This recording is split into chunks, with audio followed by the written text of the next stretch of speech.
Bom dia, hoje quarta-feira, 19 de agosto de 2020.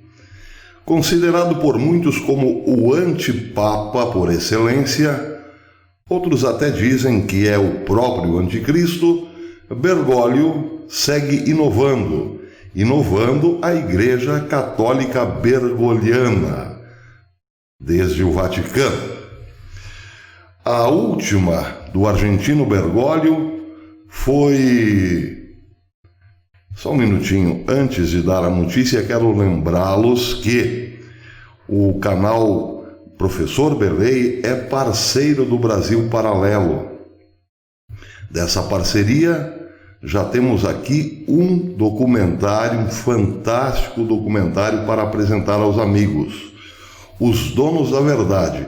Se você ainda não viu esse documentário, veja, ele pode mudar a sua maneira de compreender a realidade, a nossa realidade especialmente.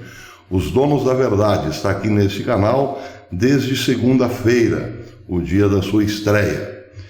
Assistindo Os Donos da Verdade, você certamente se questionará sobre os juízes do Supremo, por exemplo. Pois, decorrência natural dos Donos da Verdade, o Brasil Paralelo está fazendo um documentário por dia, começou a partir de ontem, sobre os juízes do Supremo. Essa semana será de um documentário por dia, cada documentário falando sobre um juiz do Supremo. Para você ter acesso a todo esse material, eu deixo um link aqui embaixo na descrição. Você pode tornar-se membro patriota do Brasil Paralelo, por apenas R$10 por mês. Com R$10 por mês, você estará ajudando o Brasil Paralelo, que não tem outra fonte de renda, senão a participação dos membros. Mas também estará ajudando o canal Professor Belay, que, como disse, agora é orgulhosamente parceiro do Brasil Paralelo. Para ter acesso a um sem número de importantes informações, para ter acesso a um conteúdo maravilhoso de formação, você deve tornar-se membro do Brasil Paralelo. Com uma contribuição mensal de R$10, você tem acesso a todo esse material. Se fizer a sua inscrição através desse link, você estará ajudando também o canal Professor Belay. Bem, meus amigos, o argentino Bergoglio surpreendeu novamente. A matéria saiu no LifeSite News e diz o seguinte, a matéria de ontem: depois que uma polêmica freira argentina abriu uma residência para mulheres trans, homens que optaram em identificarem-se como mulheres, o argentino Bergoglio elogiou o seu trabalho, referindo-se aos homens como meninas.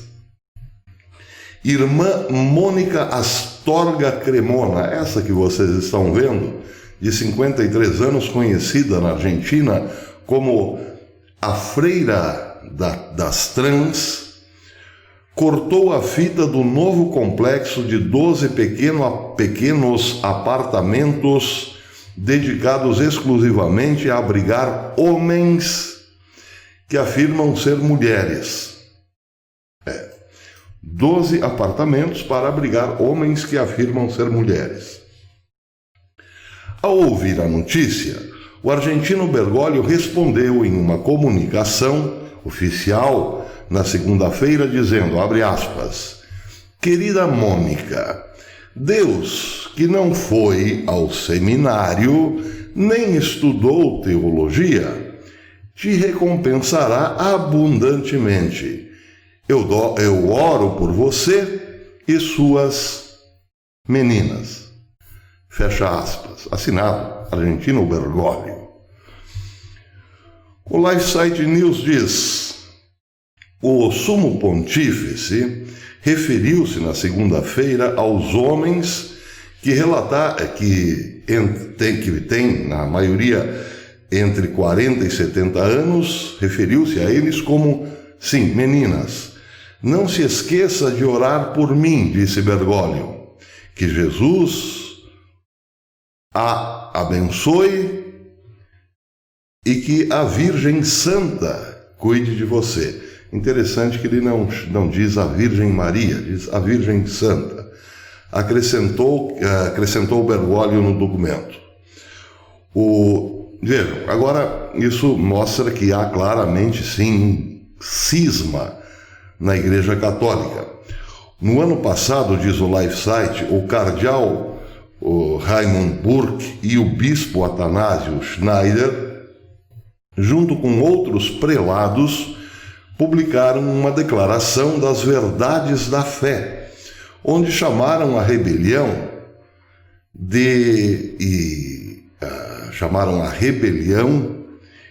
e o pecado do homossexualismo como graves para um homem.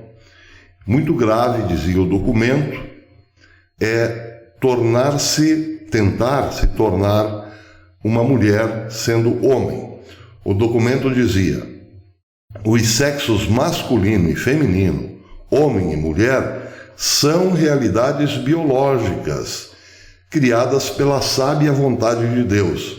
Eles citaram nessa passagem Gênesis capítulo 1, versículo 17, e o catecismo o número 369 do Catecismo da Igreja Católica. Segue o documento dizendo: é, portanto, uma rebelião contra a lei natural e divina e um grave pecado que um homem comete tentando tornar-se mulher, mutilando-se, ou mesmo simplesmente declarando-se mulher. Ou que uma mulher possa, da mesma maneira, tentar tornar-se um homem, ou afirmar que a autoridade civil tem o dever ou o direito de agir como se tais coisas fossem ou pudessem ser possíveis e legítimas. Também citaram o número 2297 do Catecismo Católico. Entre outras coisas, o documento assinado por esses prelados dizia que era um pecado mortal. Já o padre jesuíta pró-LGBT, James Martin, ficou encantado com as palavras de Francisco de parabenização à irmã Mônica Cremona, dizendo em seu Twitter: "Uau! Papa Francisco envia seu apoio a uma irmã católica na Argentina que ministra a mulheres transexuais." Já a irmã Mônica, que desde 2005 vem tentando modificar o pensamento católico na Argentina, afirmou que Francisco conhece seu trabalho e sempre o apoiou. Seu relacionamento pessoal com o pontífice data bem antes disso, antes inclusive dele ser bispo, de acordo com um relatório de 2017 do Crux Argentina. A Carmelita Descalça explicou, ela é da Ordem das Carmelitas Descalças, que o querigma da igreja tem por vocação acolher os leprosos que foram rejeitados pela sociedade. E ela, portanto, compara os transexuais como os leprosos que foram excluídos pela sociedade. E aqui, então, surge toda a polêmica que coloca uma igreja exatamente no sentido contrário da outra. É claramente um cisma dentro da Igreja Católica.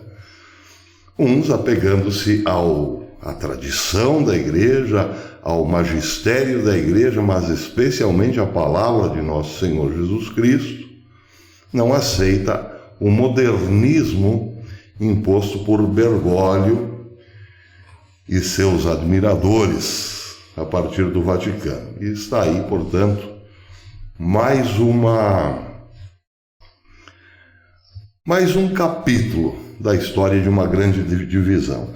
Agora, o interessante dessa matéria, talvez o mais interessante dessa matéria, é que ao construir um complexo com 12 apartamentos para abrigar as trans, o mesmo complexo abriga também aos companheiros das trans. Digamos assim, a casa, o abrigo para as transexuais é também para os companheiros das mesmas, o que de certa forma contribui para o cisma, porque se é por um lado uma afirmação de que o sexo biológico não tem mais nenhuma importância para a Igreja bergogliana, por outro também a fornicação já não é nenhum pecado espiritual e moral na Igreja bergogliana. É evidentemente um grande cisma. Muito bem, para concluir, para completar a matéria da quarta-feira, uma notícia para lá de engraçada, para não dizer trágica, vinda da Coreia do Norte. O ditador Kim Jong-un, o ditador norte-coreano Kim Jong-un, ordenou o confisco de todos os cães domésticos de Pyongyang. Eu já havia dado uma notícia nesse canal dizendo que, por falta de alimento, o governo autorizava o abate de cães com mais de 15 quilos para fornecer carne aos principais restaurantes da capital norte-coreana. Bem, hoje o ditador Kim Jong-un resolveu acrescentar o confisco dos animaizinhos. Agora todos os cães poderão ser confiscados, não mais os cães grandes, todo e qualquer cão. A alegação dessa vez não é por falta de alimento, mas porque, segundo Kim Jong-un, os cães representam um símbolo da decadência capitalista. Não é por falta de alimento, não. É porque o cãozinho representa um símbolo da decadência capitalista. Pois é. Por enquanto ficamos por aqui. Lembre-se, à noite, depois das 6 da tarde, depois das 6h30, nós estamos no canal Brasil Agora, com Lucimar Neiver, aqui nessa bancada. E eu agora vou levar a minha decadência capitalista pelas ruas do bairro. Até depois.